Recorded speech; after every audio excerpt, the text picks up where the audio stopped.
Hello everyone, how are you doing? This is MD Tech here with another quick tutorial. In today's tutorial, I'm going to show you guys how to either show or hide achievements on Steam. So if you want to make them hidden from public view and scrutiny for whatever reason, in today's tutorial I'm going to show you guys how to do that.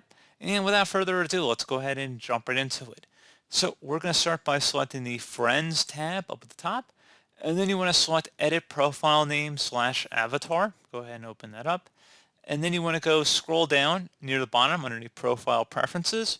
Check mark where it says Hide Community Awards on my profile if you want to hide them. If you want to do the opposite and you want to show them, you would keep this box unchecked.